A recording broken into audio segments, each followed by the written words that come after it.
الله معكم أحبائي. آخر تطورات الحرب بين روسيا وأوكرانيا حتى مساء 25 أكتوبر، لدينا الكثير من التطورات حصلت بعد منتصف اليوم حتى ساعات المساء الأولى. أتمنى عليكم متابعة الفيديو حتى النهاية، ولا تنسوا الانضمام إلى القناة. طبعا أحبائي سنبدأ بمحور خيرسون، حيث تشهد الجبهة مواجهات عنيفة بين القوات الروسية والقوات الأوكرانية. حاولت مجموعات من الألوية 36 التقدم باتجاه منطقة بويما بهذا الاتجاه، ولكن محاولات تقدمهم باءت بالفشل، اصطدمت بالدفاعات الروسية المنتشرة في المنطقة هنا. كما ترون هذا الخط الأحمر هو دفاعات أنشأتها القوات الروسية لحماية بويما. كذلك في نفس الوقت حاولت مجموعات من اللواء 35 التقدم باتجاه بيشانيفكا، خرقت باتجاه البلدة قليلا، ولكن سرعان ما عاودت القوات الروسية قصف المجموعات التابعة للواء 35 الأوكراني، وقامت بطردهم من شمال البلدة. إضافة لذلك حاولت القوات المسلحة الأوكرانية الهجوم عبر مستعينة بمجموعات من الألوية 35 واللواء 38 التقدم باتجاه بيتستيبني. إضافة لذلك حاولت الكتيبة 503 التقدم من هذه المنطقة التي تسيطر عليها القوات الأوكرانية هنا.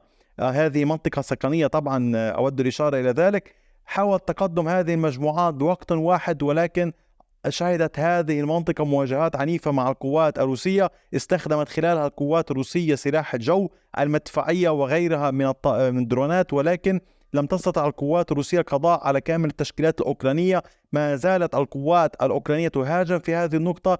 إضافة أحب أن أشير وأنوه إلى أنه منذ نحو ربع ساعة، أي هلأ الساعة 7:30 بتوقيت لبنان، منذ الساعة 7 تقريبا أو 7:15 تقوم المدفعية الأوكرانية بعمليات تمهيد كثيفة من الضفة هنا التي تسيطر عليها القوات الأوكرانية باتجاه مواقع القوات الروسية في العمق على كامل هذا الامتداد. يبدو أننا سنشهد محاولة هجوم كبيرة للقوات الأوكرانية هذه الليلة على كامل هذا الامتداد. إضافة لذلك حاولت بعض المجموعات التقدم من منطقة جسر أنتونيفسكي باتجاه أوريشكي، ولكن تم التصدي إليها، التصدي لها من قبل القوات الروسية. أحبائي، محور خير سيشهد تطور نوعي في عمليات العسكرية التي تقوم بها القوات الأوكرانية.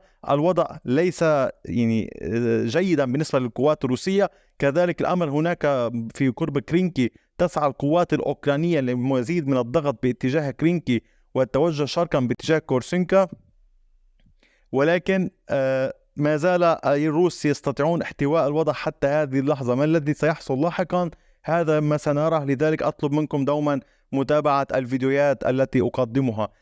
بننتقل إلى جبهة زابوروجي. حاولت القوات المسلحة الأوكرانية طوال اليوم شن هجمات عدة غربي روبوتيني. كما قلت لكم سابقا، تسعى القوات الأوكرانية للسيطرة باتجاه كوباني وشمالي فيربوفي لمنع عمليات تطويق من القوات المسلحة من قبل القوات المسلحة الروسية. كما ترون هنا هذا حاولت القوات المسلحة الأوكرانية التقدم غربي روبوتيني، ولكن تم التصدي لها من قبل القوات الروسية.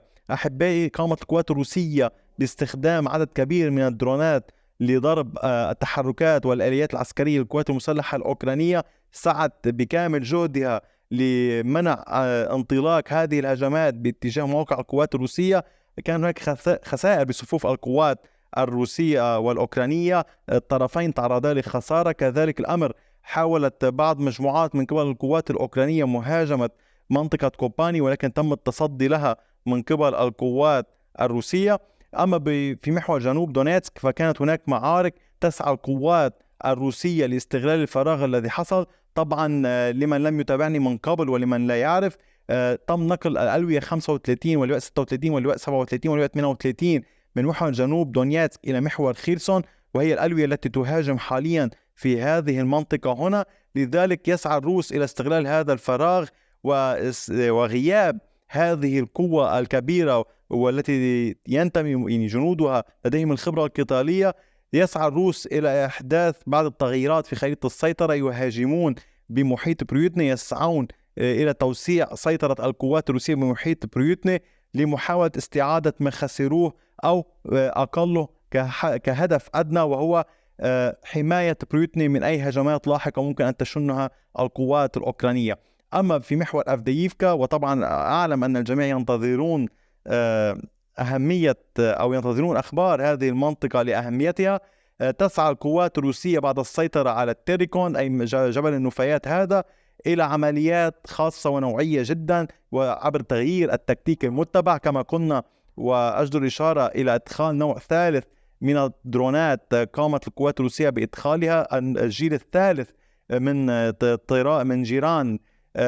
كان هناك جيران واحد، كان هناك جيران اثنين، هناك جيل ثالث من هذه الطائرة ربما يتم استخدامه في أفدييفكا، ربما يتم استخدامه بأهداف أخرى، ولكن القوات الروسية تسعى أن تتقدم دوما في هذه الفترات باتجاه ستيبوفي وبيرديتشي.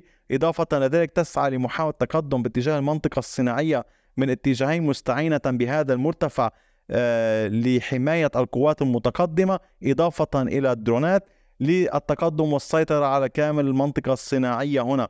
إذن المعركة ليست سهلة. القوات الأوكرانية كما ذكرت صباحا أعادت تجميع صفوفها ونقل مدفعيتها إلى المناطق الخلفية لحمايتها من الدرونات الروسية. القوات الروسية أيضا تعرضت في نفس الوقت لضربات من الدرونات الأوكرانية في العمق، ولكن لا تغيير في خارطة السيطرة. وأذكركم أحبائي أن القوات الروسية ما زالت تحاول الهجوم باتجاه بيرفوميسكي. سيطرت بالأمس على هذه المنطقة وتسعى للتقدم باتجاه بيرفوميسكي واستعادة السيطرة عليها. طبعا العمليات مستمرة، الضغط مستمر، لم تنتهي، لن تتوقف. صدرت أوامر للقوات الأوكرانية بإيقاف العمليات الهجومية، بإيقاف عمليات الهجومية والتركيز على منع سقوط أفدييفكا، ولكن كما ترون ما زالت المناوشات مستمرة والهجمات الأوكرانية مستمرة في خيرسون، في زابوروجي وغيرها من المناطق. إذا أحبائي هذا كان بخصوص أفدييفكا. أما فيما يتعلق بباخموت فالمعارك مستمرة منذ بعض الوقت. انجلت ضباب فقامت القوات الروسية باستهداف مواقع أو انتشار القوات الأوكرانية في كليشيفكا. يوجد هنا الفوج 102 مدفعي يتبع للقوات الروسية يتم استخدامه من قبل القوات الروسية لحماية القوات المنتشرة في الخطوط الأمامية. تقصف مدفعية هذا الفوج انتشار القوات الأوكرانية في كليشيفكا ومحيطها. إضافة لذلك تشهد كرديميفكا عمليات قتالية عنيفة بين الطرفين. استطاعت في الآونة الأخيرة القوات الروسية التقدم والسيطرة على هذه المساحة. إضافة لذلك المعارك مستمرة في أندرييفكا، عمليات قصف متبادلة بين الطرفين باستخدام المدفعية والدرونات. أذكركم أحبائي أن القوات الروسية سيطرت صباح أو بعد منتصف ليل أمس حتى صباح اليوم على منطقة روز ألي هنا في شمالي باخموت. لا صحة حول أي تقدم للقوات الروسية باتجاه إيفانيفسكي. كذلك الأمر العمليات مستمرة باتجاه فاسيوكيفكا. هناك أهمية كبرى لفاسيوكيفكا تحدثت عنها سابقا لمحاولة التوجه إلى سيفيرسك. كذلك أمر العمليات مستمرة في بيلوريفكا وسبيرني، وأيضا في غابات كريمينايا. تشهد غابات كريمينايا عمليات إضافية للقوات الروسية في الفترة الأخيرة باتجاه يامبوليفكا وتيرني. تسعى القوات الروسية لاستعادة ما خسروا هذه البقعة باللون الأزرق كما تشاهدون كانت تحت السيطرة الروسية. إضافة لذلك تسعى القوات الأوكرانية الروسية للتقدم باتجاه مكييفكا.